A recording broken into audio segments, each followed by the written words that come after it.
Permettez-moi en ce moment de donner la parole à Madame le professeur Vera Paraíso, secrétaire générale de l'AIDU, pour une présentation générale du travaux de notre colloque. Madame le professeur.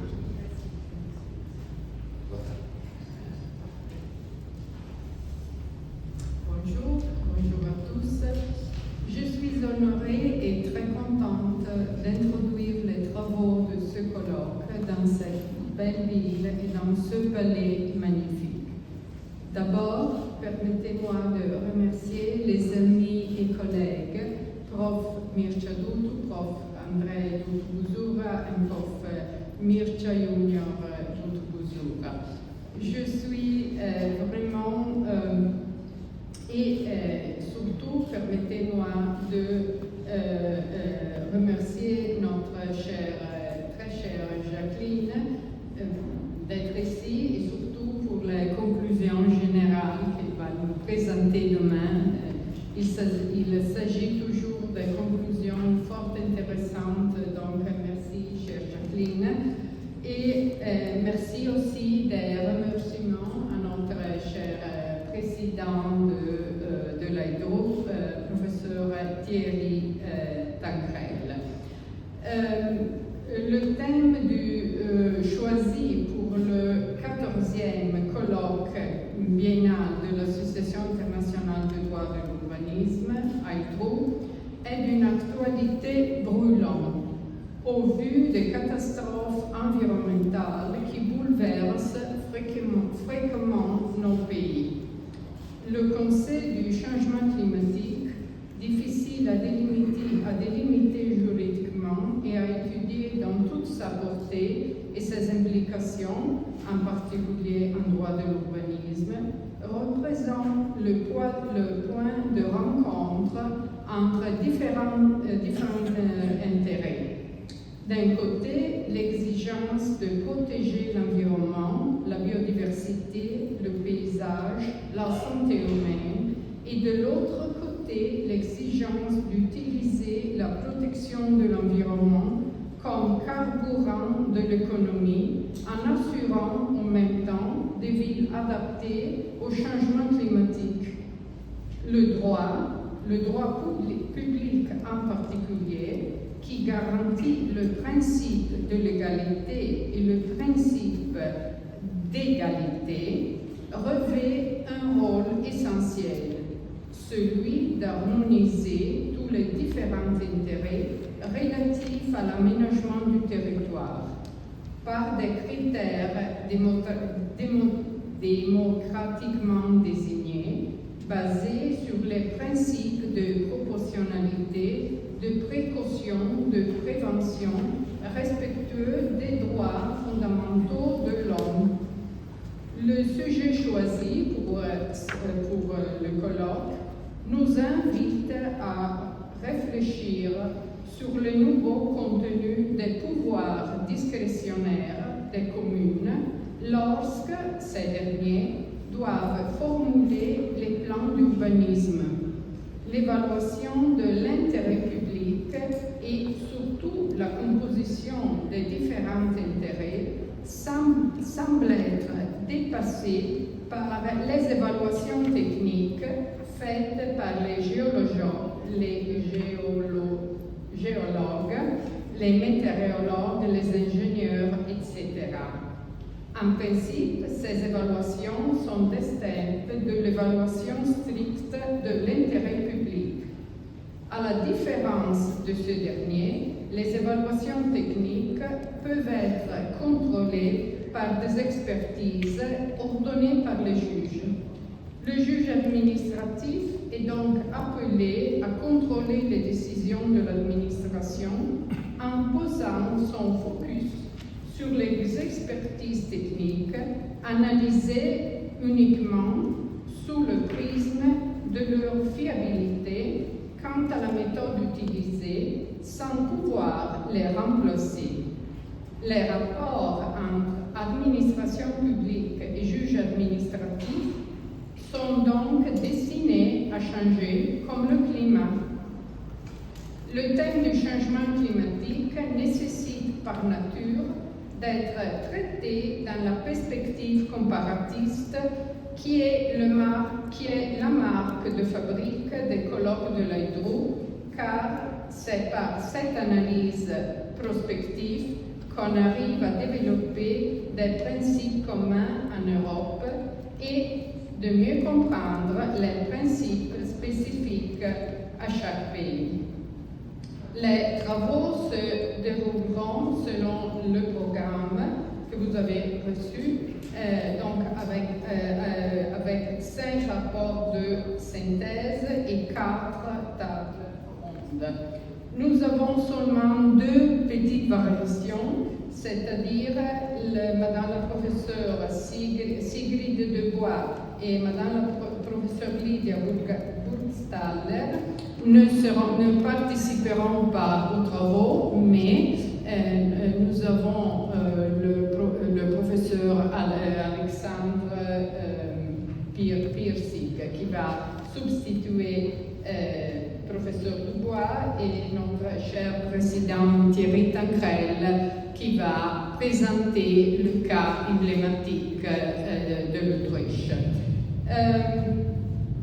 Je tiens à dire que, comme d'habitude, le comité de pilotage, composé de Thierry Tancrel, Jacqueline Morin-de-Villers, François Prier, David Renders, Francis Aumont et Michel Pack, a rédigé un questionnaire pour orienter le contenu de différents rapports nationaux, repris ensuite dans les rapports de synthèse. Il a aussi été demandé, comme d'habitude, il a été demandé aux rapporteurs nationaux de présenter un exemple particulièrement significatif dans leur pays. Un grand merci donc aux rapporteurs de synthèse et aux rapporteurs nationaux qui ont fait vraiment un travail excellent. Un grand merci. Et permettez-moi, last but not least, de remarquer que pendant notre colloque, nous aurons la présentation de l'essai qui a remporté le prix AIDRU 2024 et la présentation du Davide Tuminelli, voilà son nom, va sûrement enrichir davantage un colloque très stimulant du point de vue scientifique. Je termine ici. Alors encore vraiment un grand merci à nos amis roumains, un grand merci à tous ceux qui ont contribué à rendre possible ce colloque. Merci.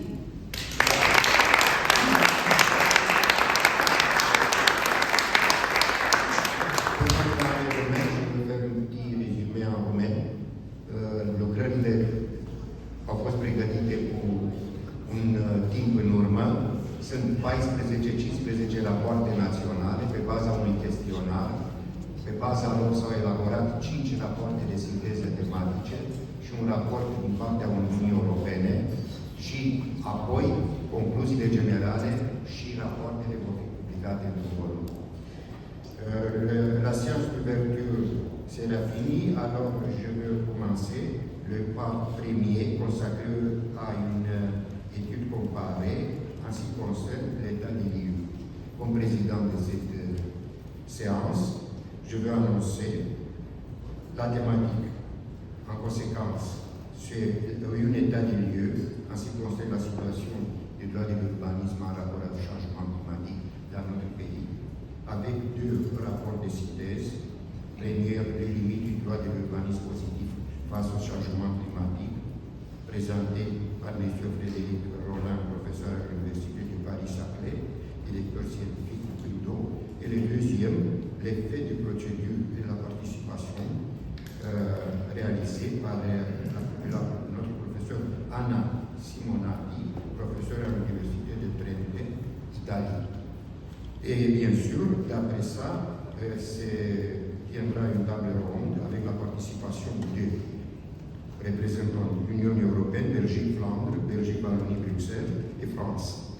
Comme ça, si la thématique a été déjà précisée, je donne la parole à notre collègue Frédéric Rollin, directeur scientifique du Bureau, pour présenter le premier rapport de synthèse prévenu du droit de l'urbanisme positif face au changement climatique.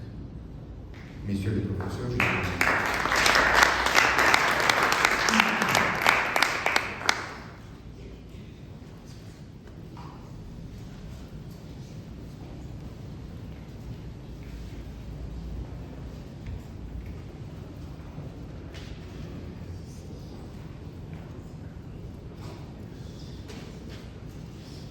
Alors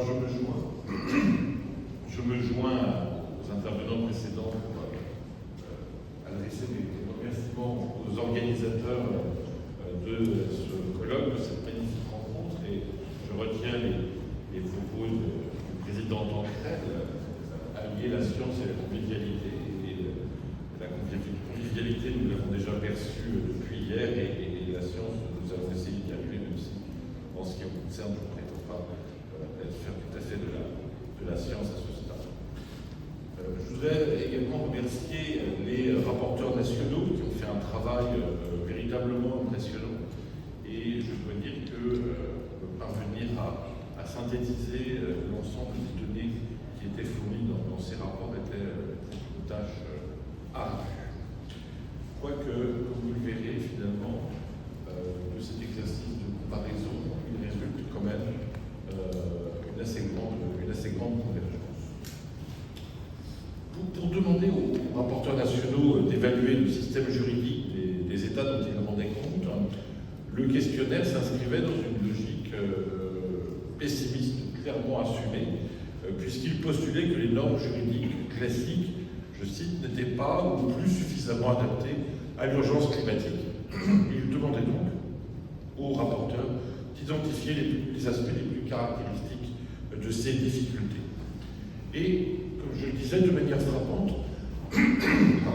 les rapports nationaux présentent de très fortes similitudes dans les réponses qu'ils ont données à cette question.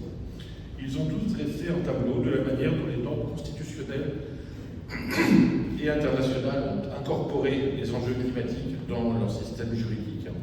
Ils ont tous ensuite insisté sur les difficultés résultant de la répartition des compétences entre les différentes autorités publiques en matière de droit de l'urbanisme. Et ils ont tous pratiquement mis en évidence le décalage entre les évolutions normatives qui ont été opérées et les insuffisances de leur mise en œuvre sur le terrain. Et finalement, cette structure analogue des réponses favorisait le travail du rapporteur de synthèse. Il lui fournit la structure de la présentation en regardant tout d'abord comment justement l'incorporation des enjeux climatiques a été opérée dans les normes juridiques supérieures et quelles incidences cela a eu sur le droit de l'urbanisme. Et ensuite, regarder comment il y a eu en quelque sorte une diffusion des normes juridiques climatiques dans le droit interne, comment ça a joué dans les mécanismes de répartition des compétences et quelles conclusions on peut en tirer. Alors, donc, tout d'abord, l'incorporation des enjeux climatiques dans les normes supérieures et leur incidence sur le droit de l'urbanisme. Tous les rapports nationaux rendent compte de l'articulation des enjeux constitutionnels, internationaux et législatifs. Et c'est la description, ou la synthèse en tous les cas, de la manière dont ont été intégrés ces différents enjeux que je vais m'attarder. Mais avant d'entrer dans l'analyse de ces articulations, une remarque sur la manière dont les rapports nationaux ont présenté l'articulation entre ces différentes sources, parce que, au-delà de la question de la présentation, je pense que ça exprime des systèmes de valeurs qui, là, pour le coup, peuvent être différents entre les États, des systèmes de valeurs qui manifestent la manière dont les enjeux climatiques entrent et circulent dans les droits nationaux. Alors, on trouve trois grands modèles de présentation. Le premier modèle, c'est un modèle qui établit une hiérarchie constitution, enfin une hiérarchie de présentation. C'est pas ensuite nécessairement la structure juridique, mais une hiérarchie de présentation, constitution, normes internationales, législation. On trouve par exemple dans les rapports français, grecs, roumains. Alors, je précise que la citation des rapports, quand il y a plusieurs, se fait dans l'ordre alphabétique des pays. Voilà.